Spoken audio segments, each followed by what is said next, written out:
क्या कभी कोई सोच सकता है कि मतलब पान की दुकान पर मिलने वाली एक मामूली सी चीज वो 70 से ज्यादा बीमारियों का इलाज कर सकती है? सुनने में ही अविश्वसनीय लगता है ना? बिल्कुल।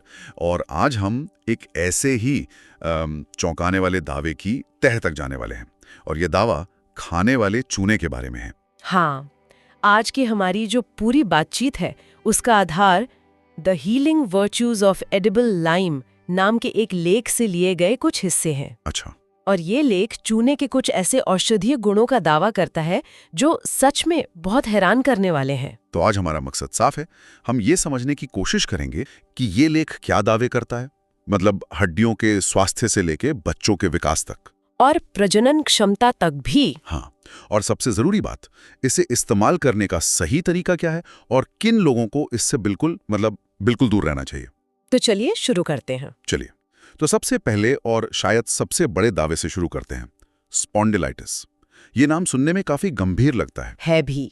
ये कोई मामूली कमर दर्द नहीं है, ये एक तरह का गठिया है जो खास तौर पर रीढ़ की हड्डी पर असर करता है। अच्छा। इसमें जोड़ों में सूजन आ जाती है जिससे बहुत तेज दर्द होता है, अकड़न होती है, कभी कभी तो हिलना डुलना भी मुश्किल हो जाता है। और इस गंभीर समस्या के बारे में लेख का दावा क्या है?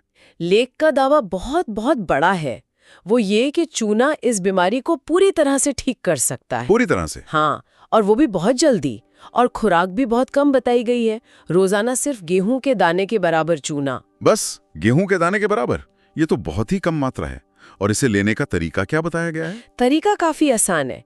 इसे आधा कप ताजे दही में मिलाकर ले सकते हैं। ठीक है। या फिर जो हम रोज दाल खाते हैं उसमें मिला सकते हैं, या सबसे आसान है कि गुनगुने पानी में घोलकर पी लिया जाए। ठीक है। तो स्पॉन्डिलाइटिस की बात हुई, लेकिन मुझे लगता है लेख यही नहीं रुका होगा, हड्डियों से जुड़ी और भी समस्याएं होंगी। हाँ, और यहीं पर हमें इस लेख के सोचने का एक पैटर्न समझ में आने लगता है। कैसा पैटर्न? इसमें लिखा है कि टूटी हुई हड्डी को जोड़ने के लिए चूने से तेज कोई चीज काम नहीं करती। अच्छा। इसके अलावा रीढ़ की हड्डी की उन समस्याओं का भी जिक्र है जहां वर्टिब्रे मतलब रीढ़ के जो मनके होते हैं उनके बीच गैप आ जाता है। ओह, जैसे लोग अक्सर कहते हैं ना कि उनकी L4 और L5 में समस्या है, ये वही बात है। बिल्कुल। L1, L2, L3, L4 ये सब हमारी कमर के निचले हिस्से की वर्टिब्रा है, और इनके बीच गैप आना कमर दर्द की एक बहुत बड़ी वजह है।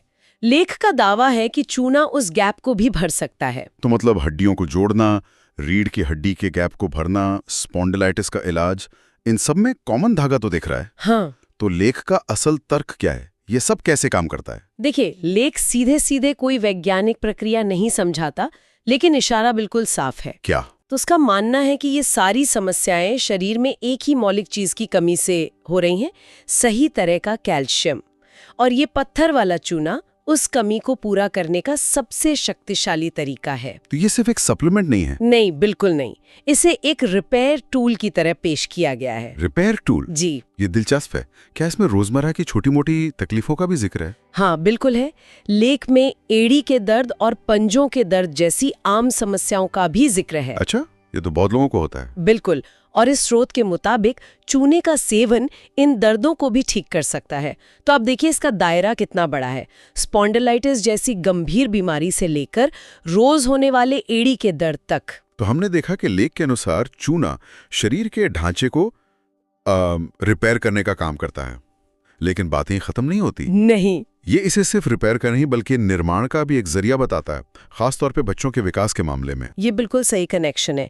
लेख में ये दावा किया गया है कि जिन बच्चों की लंबाई नहीं बढ़ रही है, अगर उन्हें साल भर तक हाँ, साल भर तक नियमित रूप से गेहूं के दाने के बराबर चूना दही या दाल में मिलाकर दिया जाए तो उनकी लंबाई काफी बढ़ सकती है।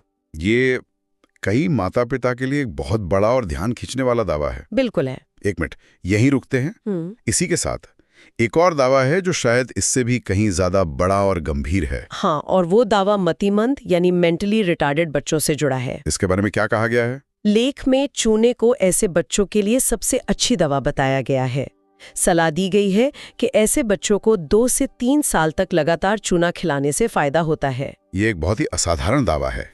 मतलब एक साधारण मिनरल को एक जटिल न्यूरोलॉजिकल स्थिति के इलाज के तौर पर पेश किया जा रहा है। हाँ, हम यहाँ पर बस वही जानकारी दे रहे हैं जो स्रोत में लिखी है, इसमें अपनी तरफ से कुछ भी जोड़े या घटाए बिना। बिल्कुल, ये समझना बहुत जरूरी है कि हम सिर्फ स्रोत में दी गई जानकारी का विश्लेषण कर रहे हैं। शरीर की मरम्मत और निर्माण के बाद लेख शरीर की एक और मौलिक प्रक्रिया पर आता है, प्रजनन, रिप्रोडक्शन। हाँ, और यहाँ भी कुछ बहुत बड़े दावे किए गए हैं। पहले महिलाओं के स्वास्थ्य की बात करते हैं। ठीक है। तो लेख में कहा गया है कि 50 साल की उम्र के आसपास जब महिलाओं का मासिक धर्म बंद हो जाता है, जिसे मेनोपॉज कहते हैं, हाँ, तो उससे जुड़ी कई शारीरिक और मानसिक परेशानियां होती हैं। स्रोत का कहना है कि उन तकलीफों के लिए चूना सबसे अच्छी दवा है। और क्या ये सिर्फ मेनोपॉज तक ही सीमित है या और भी कुछ है? नहीं, मासिक धर्म से जुड़ी दूसरी समस्याओं का भी जिक्र है, जैसे कि अनियमित साइकिल, बहुत ज्यादा ब्लीडिंग होना या उस दौरान बहुत दर्द होना। अच्छा। इन सभी समस्याओं में भी गेहूं के दाने के बराबर चूने का सेवन फायदेमंद बताया गया है। अब आते हैं पुरुषों से जुड़े दावे पर। यहाँ भी एक बहुत बड़ा दावा है। हाँ, और ये बहुत विशिष्ट है। लेख में नपुंसकता के इलाज की बात की गई है। साफ साफ लिखा है कि अगर किसी पुरुष के वीर्य में शुक्राणुओं की संख्या बहुत कम है या शून्य है, शून्य भी, हाँ शून्य भी, तो गन्ने के रस के साथ 2-3 साल तक चूना देने से शुक्राणुओं की संख्या बढ़ सकती है। लेकिन एक ही चीज, चूना, पुरुषों में शुक्राणु भी बना रही है और महिलाओं में अंडे भी, क्योंकि लेख में महिलाओं की प्रजनन क्षमता का भी जिक्र है। हाँ है, उसमें कहा गया है कि जिन महिलाओं के शरीर में अंडे नहीं बनते उनके लिए भी चूना बहुत फायदेमंद है। ये तो दो बिल्कुल अलग बायोलॉजिकल प्रक्रियाएं हैं। क्या लेख इस पर कोई सफाई देता है कि ये कैसे संभव है? नहीं, लेख कोई सफाई नहीं देता। ये बस परिणाम बताता है, प्रक्रिया नहीं। अच्छा। और यही इस स्रोत की खासियत भी है और कह सकते हैं सीमा भी। ये क्या होता है पर जोर देता है, कैसे होता पर नहीं।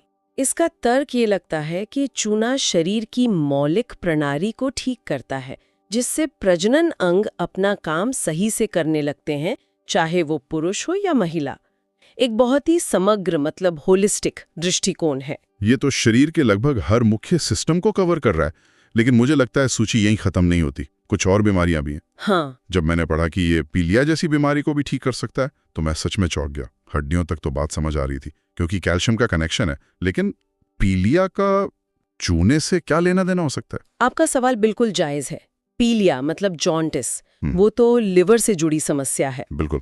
लेख का कहना है कि जिन लोगों को बार बार पीलिया होता है उनके लिए ये एक बेहतरीन दवा है। और तरीका क्या बताया? तरीका बताया है कि 1 ग्लास गन्ने के रस में गेहूं के दाने के बराबर चूना मिलाकर पिलाएं।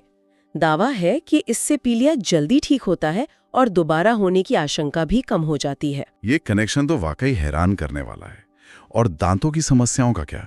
ये तो शायद सबसे आम परेशानियों में से एक है। दांतों के लिए तो कई फायदे बताए गए हैं, जैसे अगर दांतों में ठंडा गर्म पानी लगता है, सेंसिटिविटी। हाँ, सेंसिटिविटी, तो चूना खाने से ये समस्या ठीक हो सकती है। ये भी कहा गया है कि चूने का सेवन करने वालों के दांतों में कीड़े नहीं लगते। और अगर लग गए हों तो? नहीं, लगने से रोकता है। और तो और अगर दांत हिल रहे हैं या कमजोर हो गए हैं तो चूना उन्हें वापस मजबूत बना सकता है। दांतों की सेंसिटिविटी से लेके कैविटी तक, मतलब डेंटिस्ट के आधे बिल तो यहीं बचा देगा अगर लेख की माने तो। कह सकते हैं। लेख इन सभी दावों को समेटते हुए आखिर में कहता है कि ये एक चूना 70 बीमारियों में काम आता है। 70? ये एक बहुत बड़ा और व्यापक दावा है। बिल्कुल, वाकई में। लेकिन इन सब फायदों के दावों के बाद अब इस चर्चा के सबसे जरूरी हिस्से पर आते हैं, सावधानियां। हाँ। क्योंकि अगर इसके इतने फायदे हैं तो ये जानना भी जरूरी है कि इसे इस्तेमाल कैसे करना है और क्या कोई भी इसे खा सकता है। और यहाँ पर स्रोत बहुत साफ निर्देश देता है। सबसे पहले चूने का प्रकार। कौन सा चूना? लेख जोर देकर कहता है कि पान के दुकान पर मिलने वाला पत्थर वाला चूना ही इस्तेमाल करना है। अच्छा, पत्थर वाला? हाँ। बाजार में एक और चूना आता है जो सीप से बनता है, उसका इस्तेमाल करने के लिए मना किया गया है। ये एक बहुत जरूरी जानकारी है। और सबसे बड़ी चेतावनी क्या है? वो कौन सी स्थिति है जिसमें से बिल्कुल हाथ भी नहीं लगाना चाहिए? और ये इस पूरी बातचीत का शायद सबसे महत्वपूर्ण बिंदु है। लेख में एक बहुत बड़ी और स्पष्ट चेतावनी दी गई है। क्या है वो? जिन लोगों को पथरी की बीमारी है, मतलब किडनी स्टोन? हाँ, चाहे वो गॉल ब्लैडर में हो या किडनी में, उन्हें चूना बिल्कुल नहीं खाना चाहिए। स्रोत की भाषा में कहें तो जिनको मूत्रपिंड में पत्थर है वो चूना ना खाएं। ये एक ऐसी सावधानी है जिसे किसी भी हाल में नजरअंदाज नहीं किया जा सकता। बिल्कुल नहीं। इस चेतावनी के पीछे का कोई लॉजिक समझ आता है? हाँ, और ये चेतावनी बहुत लॉजिकल है। सोचिए, गुर्दे के पथरी अक्सर कैल्शियम ऑक्सैलेट जैसे क्रिस्टल के जमा होने से ही बनती है। अच्छा। अब अगर किसी के शरीर में पहले से ही पथरी बनाने की प्रवृत्ति है तो उसे और ज्यादा कॉन्सेंट्रेटेड कैल्शियम देना वो आग में घी डालने जैसा काम कर सकता है। इसलिए ये चेतावनी सिर्फ एक सुझाव नहीं, एक सख्त नियम की तरह है। तो एक तरफ जहां इसे 70 बीमारियों का इलाज बताया गया है, वहीं दूसरी तरफ पथरी के मरीजों के लिए इस पर साफ साफ रोक है। बिल्कुल, ये संतुलन समझना बहुत जरूरी है। ये जानकारी फायदों के दावों जितनी ही बल्कि उससे भी ज्यादा महत्वपूर्ण है। तो आज की इस चर्चा को समेटते हैं। हमने एक स्रोत के आधार पर खाने वाले चूने से जुड़े कई बहुत ही आश्चर्यजनक दामों पर बात की। हाँ? हमने देखा कि कैसे ये लेख चूने को हड्डियों के लिए एक रिपेयर टूल, बच्चों के विकास के लिए एक बिल्डिंग ब्लॉक और प्रजनन क्षमता के लिए एक रिस्टोरर के रूप में पेश करता है। और इसका मुख्य संदेश ये है कि स्रोत एक साधारण सी आसानी से मिलने वाली चीज को लगभग हर मर्ज की दवा के रूप में प्रस्तुत करता है, लेकिन साथ ही एक बहुत ही महत्वपूर्ण और तार्किक चेतावनी भी देता है जो पथरी के मरीजों से जुड़ी हुई है। और ये इस पूरी जानकारी का सबसे अहम पहलू है। बिल्कुल, जिससे फायदों और जोखिमों के तराजू पर तौलना बहुत जरूरी है। ये वाकई में बहुत कुछ सोचने पर मजबूर करता है। हाँ, और ये हमें एक बड़े सवाल पर लाकर छोड़ देता है। ये स्रोत खाने वाले चूने को प्रकृति से मिला एक शक्तिशाली, लगभग हर मर्ज पर काम करने वाला उपचार बताता है। ये सोचने पर मजबूर करता है, आज के इस जटिल दवाइयों और स्पेशलिस्ट डॉक्टरों के युग में क्या ऐसी और भी पारंपरिक और सरल चीजें हो सकती हैं जिनमें स्वास्थ्य के बड़े बड़े राज छिपे हों और जिन्हें हम बस नजरअंदाज कर रहे हैं।